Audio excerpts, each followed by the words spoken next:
Good afternoon and welcome. Welcome indeed, yes, to a Monday edition of the Mark Moses Show, as we're always broadcasting from the Anidjar and Levine Accident Attorney Studios. Take back control of your life, even during the madness going on right now. Yes, give them a call today. This is very key. 1-800-747-FREE. That's 1-800-747-3733. It's Anidjar and Levine Accident Attorneys. And joining me right now, the only man I can vent to who has decades of basketball coaching experience. It is Coach Billy Mims. Coach, how you doing today? It's March Madness. We had a great 4 days of college basketball. My flights are booked for Indianapolis. My hotel is booked. I can't get much better than, and it's sunny and warm and not too windy in Florida today. It just can't get much better than this, Mark. Let's start with last night. The Gators were in a hole. 12 points early second half to the Iowa Hawkeyes. And I know you have some local ties to this as well, as their coach used to be a D2 coach. They're down 12. They tie it. They take a lead. And then they do this. They choke late with 8 seconds to go. And the Gators are home. A 9 beats a 1 seed. They're in Tampa, not in Iowa City, not in Des Moines, Iowa. Tampa, a home game for the Gators. Terrible loss for Florida. Let's start there. Dude, what happened last night to Todd Golden and his team? Well, number one, it was a tale of two styles of basketball. Instead of a tale of two cities, it was a tale of two styles, right? And what we had last night was the Gators and their up-tempo offense, a game of pace, right? They like to play the game at a very high-octane pace. They want to score 90 points or better, 100 if possible. On the other hand, you had Iowa, who likes to slow the tempo down. So it was speed, fast versus slow. Florida is bigger, more athletic, and faster than Iowa. Iowa was smaller, definitely smaller inside, pretty much smaller in every position. Smaller, slower, not as athletic. And what you have to do in a game like that, Mark, it's going to come down to finding out who is going to impose their will on the other, right? Who is going to be the team that can impose their will? Last night, we saw Iowa and Coach Ben McCollum completely impose their will on the Florida Gators. And even though Todd Golden has won a Division I national championship a year ago, he took the Gators to an unbelievable national championship run through the SEC tournament, where a year ago they won the SEC tournament championship, right? And then right through March Madness to be the national champions, first time since back-to-back champions under Billy Donovan. Tremendous run. But this weekend, that young Division I coach who has done it all was outcoached by Ben McCollum, who only 3 years ago, Mark, was coaching Division II college basketball. So Ben McCollum has really, really proven he can win anywhere on any level. In Division II, he won the national championship. Then he got the job at Drake. You remember this. Yeah. He took all 5 starters from his Division II team to Drake, and they won 20 games at Drake. They got in the NCAA tournament at Drake. He did with 5 Division II players. Then he did such a great job at Drake, the Iowa job came open, and after only 1 year at Drake, he bolted ship because Iowa was his dream job. In the first year in his dream job, his point guard is still one of those Division II players who's been with him every step of the journey, and they knock off the defending national champions. Great story. Pace was the key to the game. Ben McCollum is such a great coach, offensively and defensively. He made Todd Golden and the Florida Gators play the pace of the game that Iowa wanted and needed to have a chance to win. Great answer. You're absolutely right. That was an awesome performance by Iowa. Give them all the credit. And again, You went into, it wasn't a Lion's den, it was a Gator den. It was all Gator fans there in Tampa. Tampa, Florida. It was all Gator fans there, including whoever that muscle man was. They kept showing over and over. Okay, was he gonna? Hey, he looked like he was auditioning for the next version of the Hulk. You're not kidding around. You don't want to be that big, but they kept showing him over and over again. All right, Mark. And if you paint that guy green, who needs any CGI? He's already the Incredible Hulk. Just paint him green. He could take me like a rag doll and just throw me across the river. That's what would happen after a while. All right, here's my thing. So Saturday night, I watched the Magic blow it against the Lakers, where the Magic are up 2 points, 4 seconds to go, get a defensive rebound and call timeout. Why are you calling timeout? They have to foul you. You have the ball and you have the lead. And then it's funny, it was deja vu. Last night in this game, for anyone who didn't watch it, all right, the Gators are up 2. There's 8 seconds to go. They call timeout to get their defense ready. Why? Why are you helping? There's chaos. Iowa had no timeouts left. What are you doing? And then what you do is you come out, you kind of do the full court press, which Iowa breaks down, and then there's a guy open for a 3. Whatever you do, and dude, you've done this a long time. I know you've been to thousands of practices. There are do's and there are don'ts. And that was a breakdown. Again, you're up 2. Don't foul. Just play them straight up. Take away. They're going to go for the 3. Everyone and their mother and the strongman competition, they all knew you're going for 3. And that kid hit it. He hit the shot. And late last night on the television coverage that I was watching, I was watching the Bruce Pearl's breakdown for one big reason. Todd Golden used to be an assistant coach under Bruce Pearl. Yeah. Okay. So I watched that, and Bruce talked about Todd because he knows him very well. He sort of mentored Todd, obviously, in his program.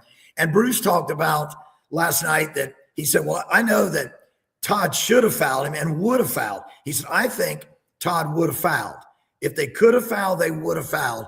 He said, because I believe they would have tried to foul right away, get a poor free throw shooter on the line, and hope that they're not going to make the 2 free throws. And if he makes them both, overtime is not the end of the world. You're the defending national champion. You're playing in Tampa, Florida. You've got an entire arena of blue and orange Gator fans and one giant Incredible Hulk sitting there. And so overtime is not the end of the world, right? So Bruce Pearl was almost certain that Todd Golden was going to foul. 2 things went wrong in that final play, and this is my opinion, not Bruce Pearl's. 2 things went wrong. Number 1, Todd Golden allowed Iowa to have exactly what they wanted. Exactly. Why are you helping them? Why they are your opponent? I don't get it. They ran a curl play from the weak side of the court. The point guard, who they wanted the ball in his hands, he curls from the weak side of the floor back to the ball and is being denied. So they're full fronting this guy. Why? Play behind everybody. You go to basketball's version of the prevent defense, right? As long as you keep them in front of you and don't give up any advantages, you're going to make the shot difficult. It's going to be a contested shot. So part 1, they allowed them to set up the formation they wanted. They full fronted and denied, which didn't work because when he came across now, because you're full fronting and you inbound the ball to that point guard, he's got an open floor in front of him. There was no one. The guy trying to deny him now is behind him because he let him catch the ball. So he's going up the sideline, open floor. We call that, Mark, in our practices, in my teams, prime real estate. Prime. So Florida gave them prime real estate up the side of the floor with no one slowing the ball down. Okay. That was mistake number 1. Mistake number 2, and basketball coaches and probably a lot of fans, you yourself, know exactly what I'm about to say. There's 2 sayings in the game. One is coaches like to say these 2 defensive statements. One is sort of a negative statement. One's a positive statement. Okay. And this is about the second mistake the Gators made. And it was critical, Mark, critical mistake. If you go back and I videoed of them, if you go back and slow-mo the last shot of the game-winning three that Iowa makes, right? If you go back and slow-mo that, number one, people like to say that the term, coaches, you hear them all the time saying, hand down, man down. Hand down, man down. You hear commentators say that sometimes. And what it's talking about is when you're closing out defensively on a shooter, if your hands are down, so to speak, in your pockets. I used to always tell defensive players for me, why are your hands in your pockets? You ain't got no money anyway. What are you down there reaching for? Playing with your pockets, okay? You got to get those hands up. So there was always a saying, hand down, man down. If you look back at that last shot, Florida had two players close out on the shooter. Two defenders closed out. One from the wing, one from the baseline. Go back and look. Two defenders close out. 4 hands down. Not hand down, man down. 2 defenders and all 4 hands in their pockets. There wasn't a single hand up from a Florida defender. And finally, the positive thing that coaches say, the negative thing is the hand down, man down, right? If you got a hand down closing out, defensively, you're a man down, right? The positive thing is we teach in closeout drills day in and day out. We used to do this drill in my practices every single day, teaching closeouts. Why? Because open shots get you beat, Mark, not mismatches. Mismatches might cost something here or there. Open shots over the course of the game get you beat. All good defensive coaches say contest every shot. So you do a closeout drill teaching defenders to close out and contest shots. And we say these simple words, Mark, in that drill. Close out with hands. Close out with hands. Not one hand, like the old hand down, man down. No, close out with hands. So in good drills, shooting drills, defensive shooting drills, closeout drills, everybody closes out with their hands going up, both hands. So you got 2 hands going up. Look at this in the video. You can see it. How difficult is it for me to see the rim, right? Close out with hands. Go back and look at that video. 2 things that I point out one last time. 2 mistakes. One, you gave them open prime real estate. You allowed them to advance the ball, their point guard's vision wide open up the side of the floor. 2 defenders close out on the shooter. The game-winning shot on the line, all of them had their hands in their pocket. 2 defenders close out, 4 hands down. The guy couldn't get a better look at the basket. And you know, it's funny, and this is so crazy. So earlier in the game, that kid, there's a scrum, he throws a punch, but he didn't connect. So the referees are like, well, nothing happened. Yeah, but he threw a punch. Whatever, let's keep playing. So, and here's what happened. So the final play, 4 seconds to go. And I get it. Look, you have 4 seconds to go full court. But that play summed up the whole year, because I said this over and over again. My problem with this team was the backcourt, the guards are not as good as last year's. Last year's team had championship level NBA talent. Yeah. We saw Walter Clayton Jr. So they had good guards, but they got exposed. 4 seconds ago, Lee goes down the court. He kind of goes under the baseline. I'm going to hit Hauk for an easy layup, but you ran out of time. If you had 8 or 9 seconds, and I get it, woulda, coulda, shoulda, but I'll say this, Walter Clayton Jr.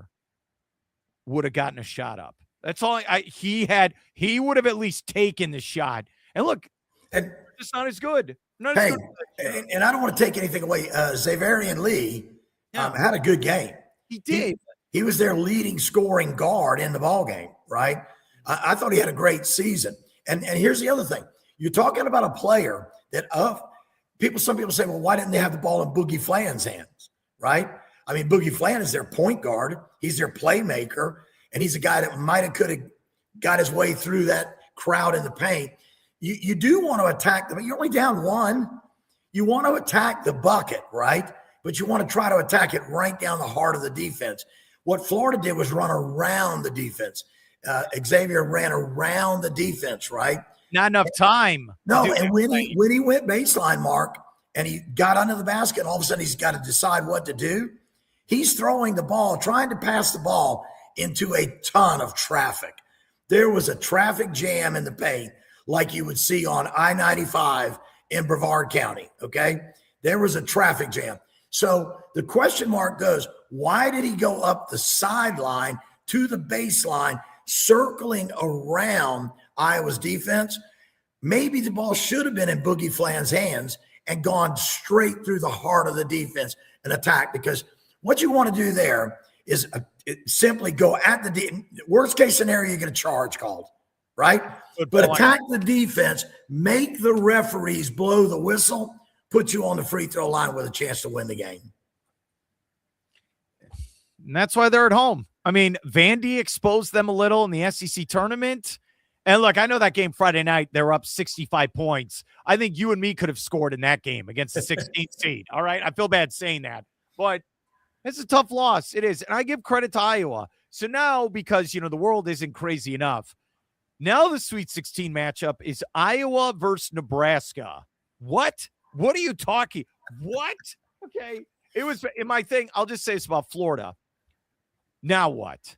Now I want to see if Todd Golden can really put a team together. Now I feel like your championship team's going to leave. They're all going to go to the NBA. Now he's got to start over.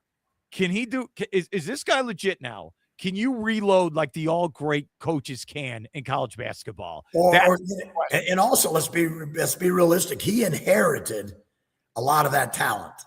Yeah. When he arrived on the scene, when Mike White left and he arrived on the scene, he inherited a lot of that talent. So you're right. I mean, this is a moment now for him to say, okay, yeah, we won a national championship. And yeah, we got close again and we were a number 1 seed again, but we didn't navigate our way through March Madness. And now we're going to lose some really, really stellar. I mean, I thought he had the best inside game in the country. Hauk and Condon and Cheney Lou. Hauk, Condon, Cheney Lou. All three of those guys are NBA bodies and NBA skill set, kind of 4 or 5 guys. Hauk played some 3 for them. I mean, he had to play some small forward for them. And he can step out and shoot the ball. Condon is a stretch 4 or 5 who can step out and shoot the ball. Cheney Lou is just a beast in the paint. I mean, he might be the best defensive player in the paint in Division I basketball. He is a beast inside. So they had the best 3, 4, 5, or the best inside game in college basketball. And as you said, their guards were okay, not the greatest. And now they might have to replace a lot of pieces to the puzzle. It'll be interesting to see. Yeah. Here's the breakdown. You can't be down 12 points in the second half if you're the 1 seed. You can't be putting yourself in that situation. Even when they made the comeback, they tie it. They would get up 4 or 5, and then they couldn't put Iowa away. Yeah. And every Gator fan, just like Dominican Republic in baseball, they were ready to celebrate. We're going to win. This is going to be great. And then they just let Iowa stick around. I give the Hawkeyes all the credit. And I want to bring up this with you. This is going to be an interesting offseason also for Golden, because there are 3 blue blood programs that are embarrassed right now by what happened. Kansas, Kentucky, and North Carolina. Those are 3 of the top 5 programs in the country, and they all got knocked out, and no one knows where their program's going. All of those people behind the scenes at those programs are thinking, is this good enough for us, or do we need to go get a better coach? And I think football's going to be made. And the rumor mill has it that of those 3 programs, the biggest rumor mill right now is North Carolina. And obviously. I agree. Again, Pope is a Kentucky player, former Kentucky player, Kentucky native. I think they still like him there, even though I think he's got at least 1 more year, for my money, to prove that he can get it done before they buy him out. Okay. Kansas, Bill Self is not going anywhere. He's going to stay there because they're going to allow him to stay. He's going to go out on his terms. Yeah. And I don't think he's ready to quit just yet. From everything I've heard, the indications are he'll be back next year. But North Carolina, Hubert Davis, there's a lot of talk that his era at North Carolina is over. Now, I've also heard sources say the number one guy on the AD at North Carolina's telephone list is Todd Golden. Young, he's proven he's won a national championship. Maybe Todd would like to get out of Gainesville, Chapel Hill and the Dean Dome, iconic, the ACC, just iconic place to be a basketball coach. So much history, so much legendary coaches and players. All of a sudden you get to be on speed dial with Michael Jordan. Would he go there? Of course he would. If offered the job, I don't think he would hesitate one iota in saying, I'll take the job to be the next coach in Chapel Hill of the sky blue North Carolina Tar Heels. But is he going to get that call now after what happened against Iowa? That's another question there. If I'm an AD and I'm watching those moments, because those are the moments where, I hate to say this, coaches now are supposed to be able to win games. In those moments, whether it's the 8 seconds and the defensive strategy or the 4 seconds and the offensive strategy, you've got 2 chances there. They had 2 chances to win the game. 1, get a stop on defense. They failed. 2, get a shot off, a good shot off, or get to the free throw line. They failed. They had 2 good chances to win the game. Iowa really only had 1 chance. And for my money, as an AD sitting out there, the only guy that put on a coaching clinic in that game was Ben McCollum. I agree with you 100% on that.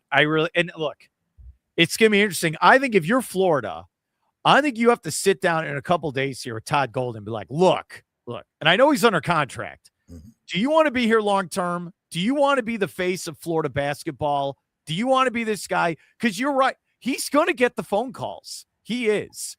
And if you look at the landscape of college basketball, Florida is a great job. I think it's top 10, but it's not top 5, even though you've won 3 national titles. But if one of those blue bloods call you up, I'm with you. Todd Golden's got to take that phone call. Yeah. I think you have to. Well, go on. And I'll be honest. I mean, you say it's top 5 in college basketball. I'm not so sure it is. No. Florida Florida basketball, I think maybe is top 10, maybe, right? I don't think it's a top 5 job. I mean, look at even football. I mean, facilities at Florida are older now. Okay, they've now, mind you, in the O'Connell Center, they did some recent upgrades. Oh, it's nice. It is. I know they've done some really nice stuff in there. Okay, there's definitely some good stuff there. Okay, but look at the trouble they've had over recent years trying to hire a quality football coach. They keep hiring. And here's what's interesting. Now, maybe it's Florida's philosophy. I don't know, because I'm not behind the scenes. You and I, we don't know the answer to this. But it almost looks like it's one of 2 things, Mark. Either they can't get an established big name coach back in Gainesville, or they just want to go after young coaches, young, unproven coaches, right? And develop young coaches. And they try to say, wow, this guy's going to be great. Football has been struggling for years. There hasn't been a big time head coach in there, since let's go back to Urban Meyer, and even before that, Steve Spurrier. But Steve Spurrier and Urban Meyer, look at what they were and where they went from Florida, right? So Steve Spurrier went to the NFL from Florida. Urban Meyer goes to Ohio State, right? If you look at that, I'm saying football has struggled to have a big name head coach since Urban Meyer, and they've had a lot of failure, a lot of guys that came in and they kept saying, hey, this is the guy. He's going to do great things, and none of them did. And basketball, before Todd Golden, it was Mike White, another young head coach, had only been a head coach at 1 program, and it was a small mid-major program. So there's one of 2 things. Either they can't attract a big name, successful. Look at Arkansas last year. When Arkansas got tired of losing, right, and they lost their coach to Southern Cal, they went out and said, we're going to get one of the biggest, best names in the business, and we're going to pay whatever it takes to get him. And they brought in John Calipari, Hall of Fame head coach. if Todd Golden were to leave Florida, the question I have is, would a John Calipari, not John Calipari specifically, but would a Hall of Fame, big name, proven head coach like a Rick Pitino, a John Calipari, the list goes on, Bruce Pearl, would a big name coach now be willing to take the call from the Gators and come to Gainesville? There's a lot of people out there, Mark, that say Gainesville isn't the most attractive place to recruit to. It's a small town, and it's Florida. It's awful hot in Gainesville, and there's no beach. So would you choose Florida over Miami? If you had a choice, but if you're a college basketball player and you have a choice to go to Miami or Florida, in reality, which is an easier recruiting situation? I'm saying Miami is. The beach, South Florida, the entertainment. These guys are on NIL money now, Mark. The irony of it is, you can pay a guy millions of dollars to go to Gainesville. What's he going to do with it in Gainesville? You got all this money to go out and party and have a great time. Where's the nightlife in Gainesville to attract these big-time city guys? Darius Acuff is in Arkansas. Fayetteville, Arkansas, which is another city like Gainesville, right? College city. Clemson reminds me of that. Clemson, South Carolina is a college town. Gainesville, Florida, college town. Fayetteville, Arkansas, college town. The difference in the three right now, one of them has a Hall of Fame basketball coach. You are not joking around with that. And it's funny. I like Mick Cronin at UCLA bitching last night. I'm sorry I'm using that terminology. This is my show online. I need $5 million. Stop talk. Just stop. Look, here's what's going to happen. Every coach is going to get more money, and then they're still not going to win, and then they're going to complain, I need more money. You know my response to that? What? Here's my response to that. Ben McCollum at Iowa, he didn't have your budget. And he beat Florida. He knocked off the defending national champion. Mick Cronin's moaning about his NIL budget. I guarantee you his is bigger than Iowa's. And so it comes back down to, it's nice to say he who has the most money is going to win. But when you get to this point, it's almost irrelevant. They all have a lot of money. Now it's about, here's something my wife said. My wife said this one time about coaches that she looks at and says, oh, look at that great coach. He won he won a championship. He's done this. Why is he not winning now? And her answer was this. She said, because it's now a level playing field. Because some coaches might have been little brown bags under the table when nobody else was. And therefore, some guys were cheating and they stayed at the top because they were cheating and got away with it. Hate to say that, but we all know it happened. There's countless stories, proven entities of guys and coaches that got caught cheating, right? But now they can all cheat. There is no real rule. The whole cheating thing was about extra benefits. Now they're like, we gave this guy. There were stories that James Worthy was walking around the University of North Carolina, driving a Cadillac, right, and wearing a mink coat. A fur coat down to his ankles. Who cares about a fur coat now? If you watch the movie Blue Chips, remember the film with Nick Nolte? I watch it all the time. I love it. One of my favorite basketball sports films of all time. Leon Bardeau. They gave a guy a tractor, a John Deere tractor for his dad's farm, remember? Yeah. But now the NIL money that they're giving out, they can buy John Deere. They can buy the whole company, right? Who cares about extra benefits now? It is all about the money. But what the point I'm making is they all have large sums of money. And so where you used to think the mid-major Cinderellas weren't going to match up with the big boys, right? Now even the mid-majors are paying some guys six-figure salaries. Well, six figures can get you enough talent that you just might knock off. So I don't think the upsets are over because of NIL. In some cases, they might increase, but most of it will be about mid-major upsets. The 12 beating the 5, the 11 over the 6, maybe a 13 over a 4, those things, not the 15 and 16 seeds. Those are going to be tough because even those don't have six-figure NIL money. I think Todd Golden's a great coach. He's a young guy. He won a national title. You can't take that away from him. Exactly. All I'm saying is, after the loss last night, the offseason is going to be very interesting for that program. Where is he going to be there long term?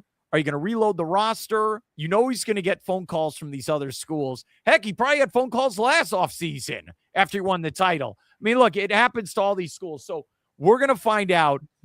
I just want to say this. You brought up these coaches. Look, Pitino and Calipari, I think they could take a high school team to the Final Four.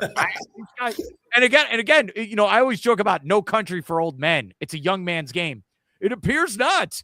These guys are like 70, and they keep on. He got St. John, a program that's been dead for 40 years since Chris Mullen was there, and he got them to the Sweet 16. That guy's the man. And you've been, because I know your daughter, if you ever watched this show, yes, Courtney, your daughter, covers Arkansas. Dude, every week on this show, you've been hammering about Acuff Jr. over and over and over. And you know what? 30 points in each of his first tournament games. I think he's going to be the number one pick in the draft. I'm done even arguing about it. I've said it over and over and over again, right?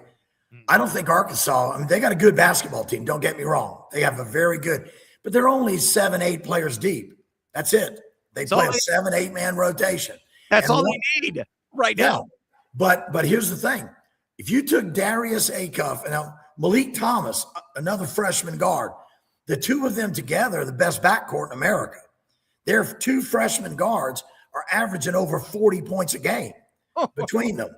And then they got a three-man in Billy Richmond Jr., who is just one of the craziest athletes on the planet and plays just as hard as any kid I've ever seen.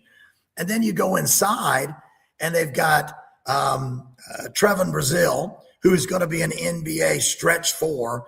He can step out and knock down threes, great shot blocker, rim protector, runs the floor like an antelope.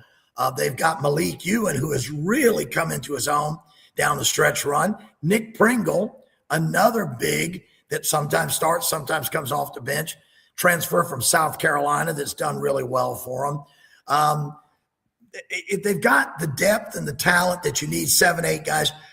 Carter Knox was playing really well for him, but he's been injured for the last month. So they have been without Carter Knox. Some people say he's out for the season. There are rumors that he might make it back for next weekend. He might play.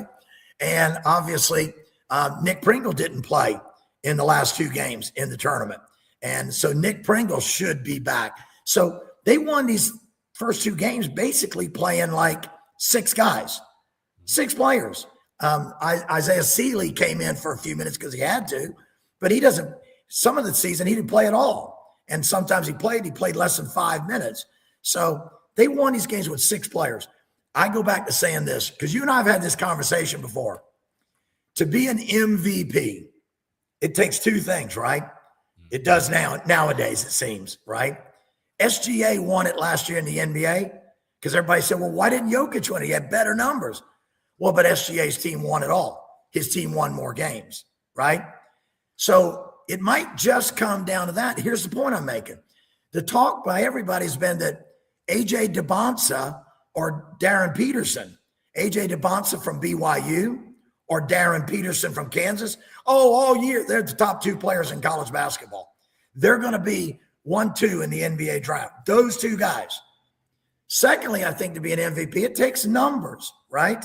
Well, guess what? Right now, Darius Acuff Jr.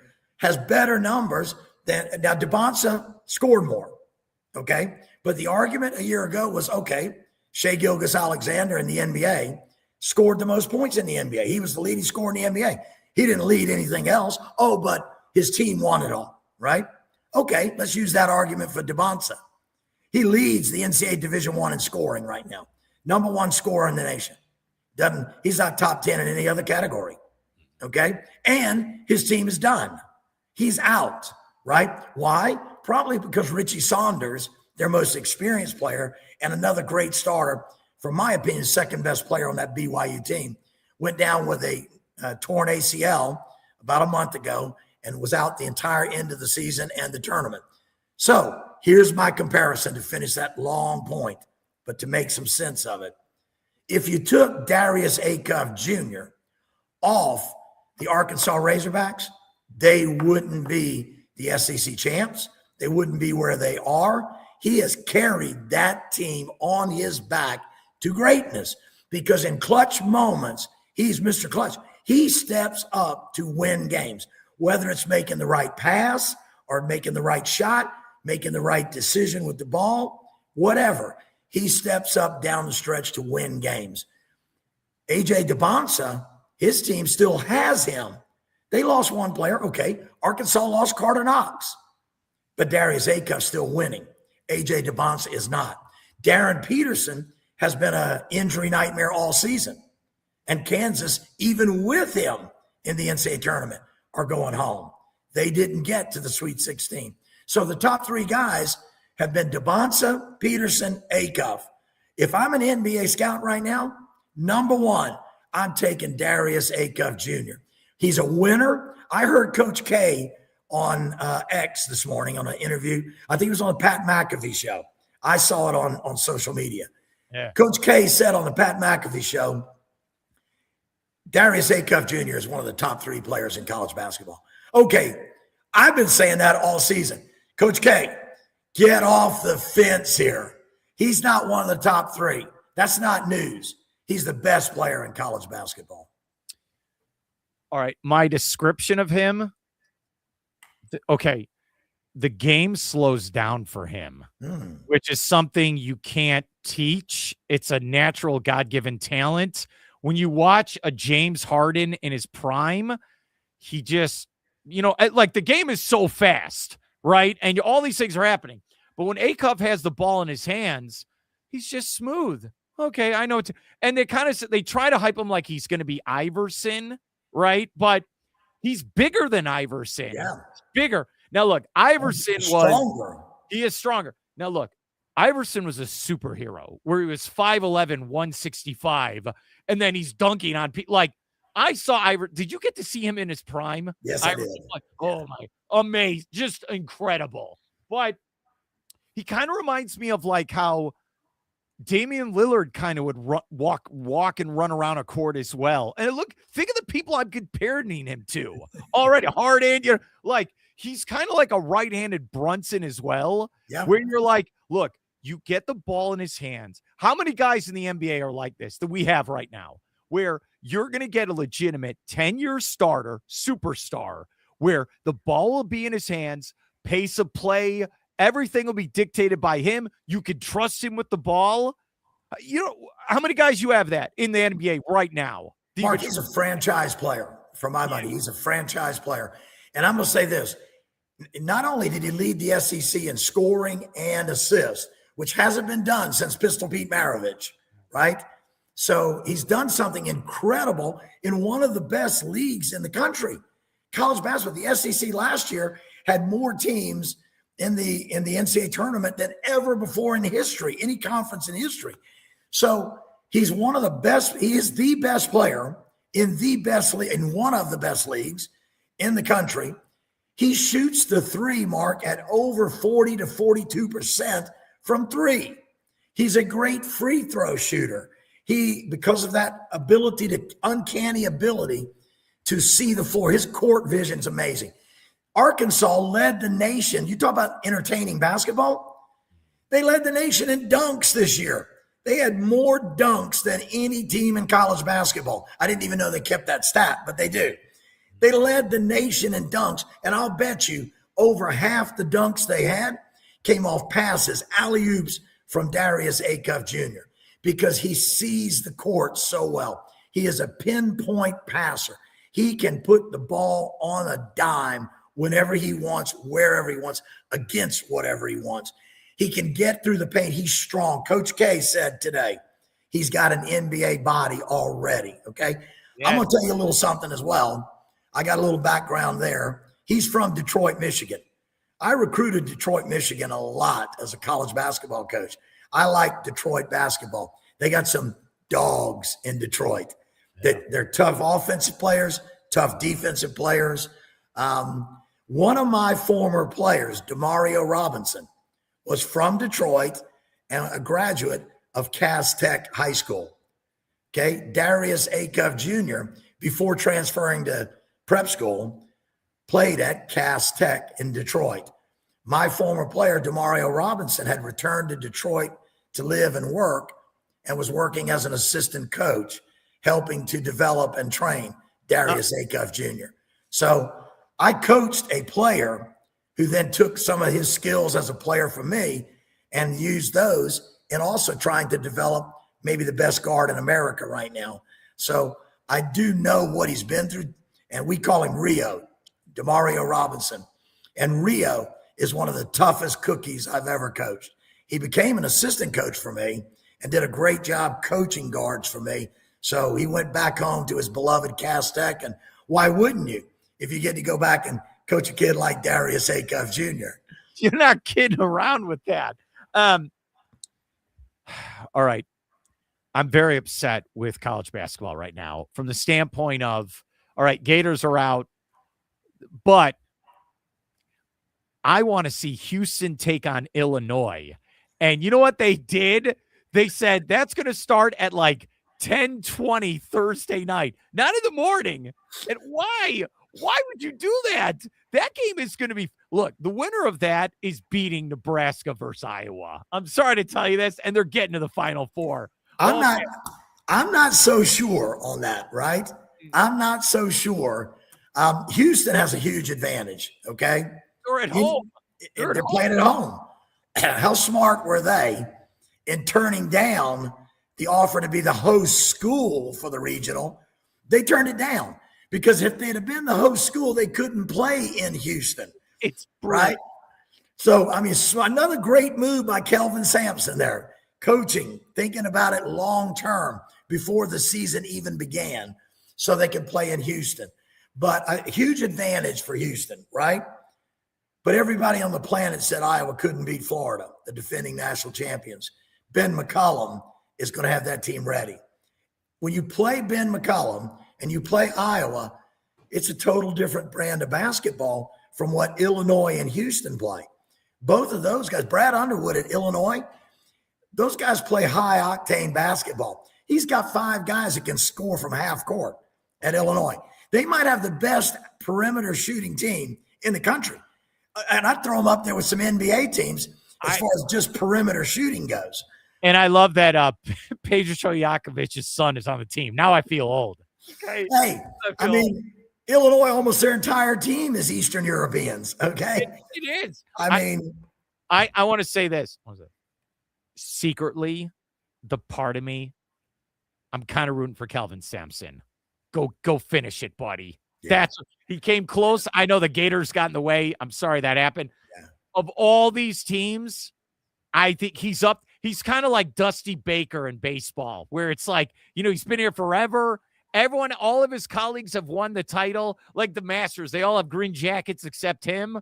There's a part of me like, all right, go get it, buddy. That's what it kind of feels like. Well, I think you're right. I would agree with you. I look at him as the Karl Malone of college basketball coaches.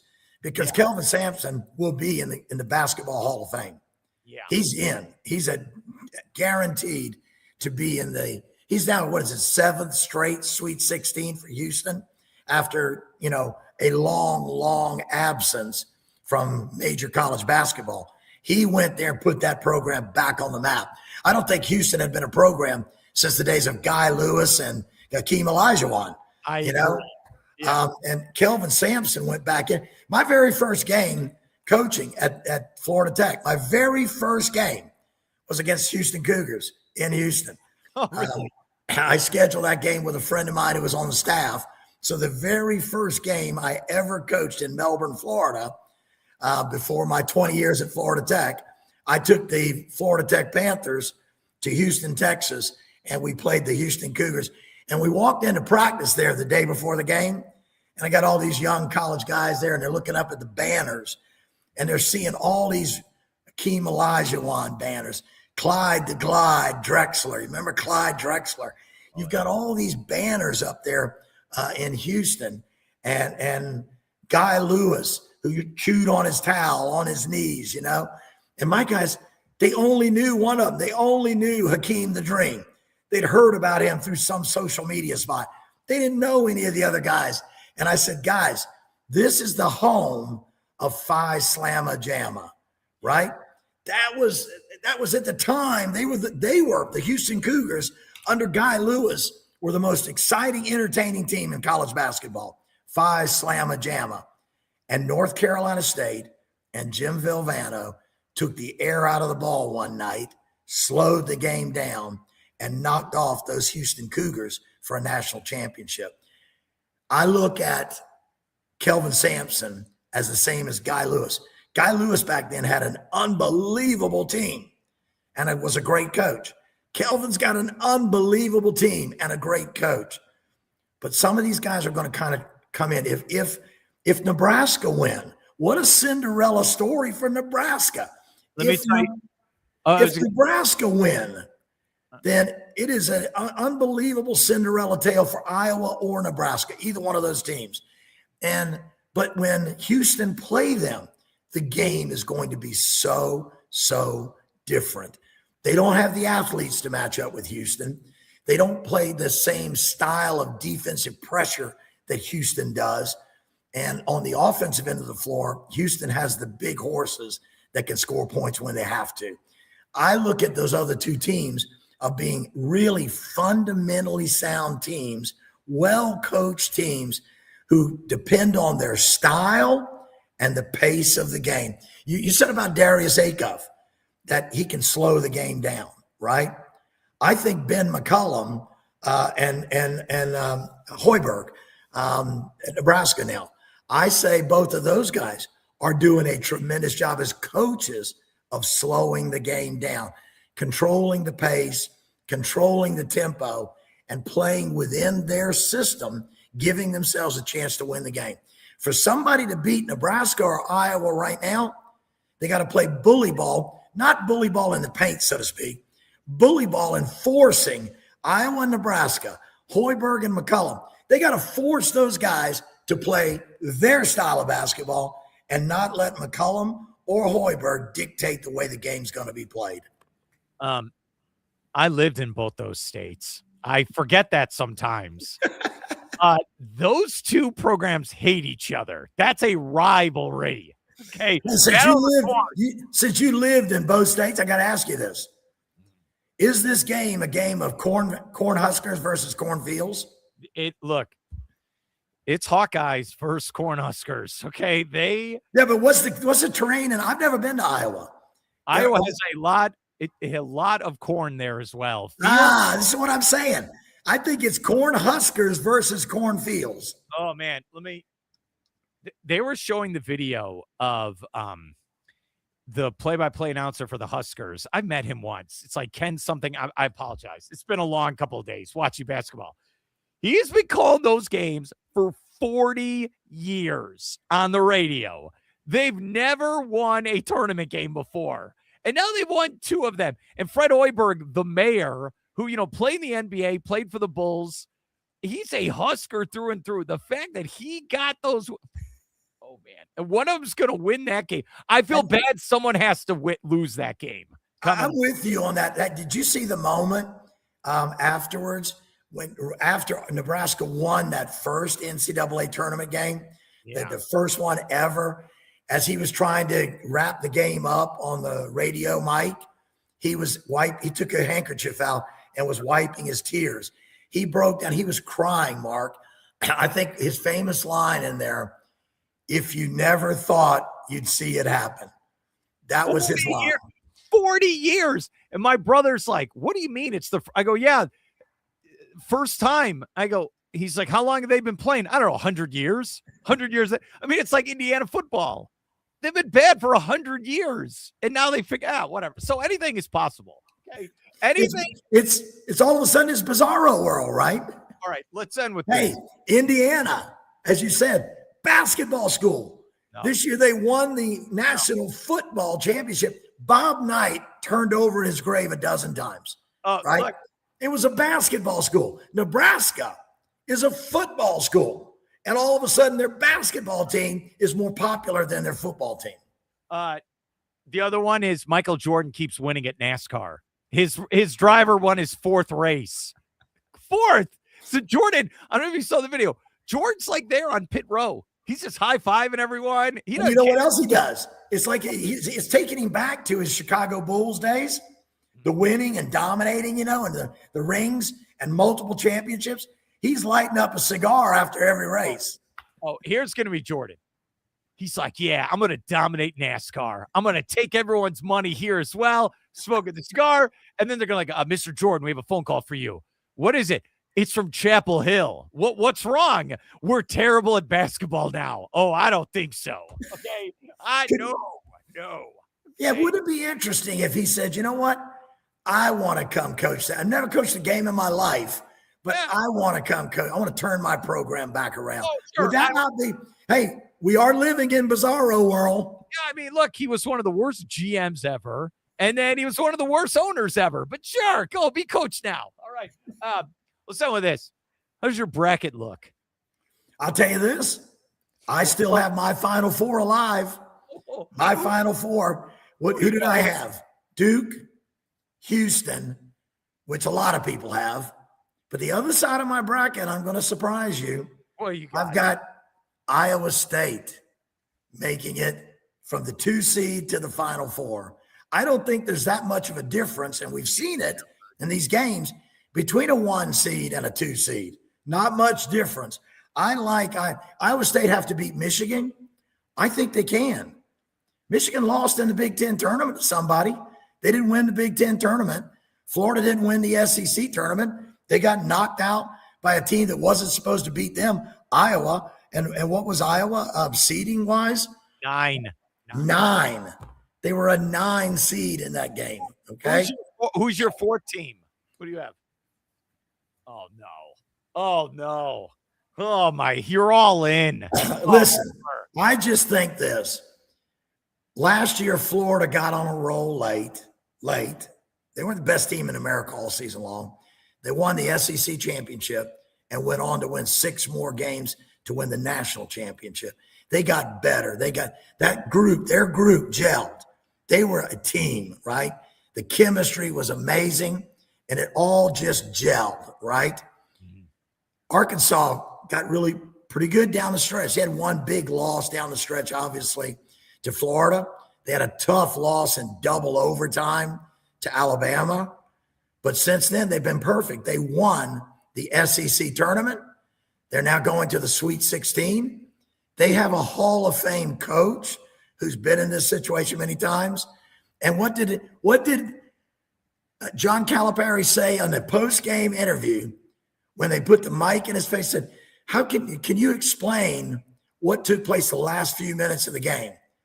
And he said, "Yeah, that guy named Darius Acuff. That's what you sees is what he bees." That was John Calipari's comment after the game. My thinking is this. They're on a roll. They've got a small roster. If they get Carter Knox back, their depth improves. Nick Pringle back, their depth improves. Now they've got the depth. They only got to win 4 more games to be national champions, right? They're the hottest team in the country right now, coming off a championship in that tough SEC and a heck of a tough SEC regular season slate. And remember this, Arkansas is the only team in the country that in their regular season this year played all 8 teams that were in the Elite 8 last year. All 8 Elite 8 teams last year played Arkansas this year. Now, they didn't win all 8 of those games. They were early on, but they've gone head-to-head with some of those teams that are still alive, right? So if you look at that, they were prepared for this moment. They have the coach for this moment. They're hot at this moment. Last year's SEC champion went on to win it all. Why not the Hogs? And who's the best player right now in college basketball? Hands down, the best player left in the Sweet 16 is Darius Acuff Jr. And if you got a guy like that, Mark, with some players around him that believe in him and he believes in them, and they're all sharing the ball and they're loving on each other and feeling like they can't get beat, you got a thoroughbred.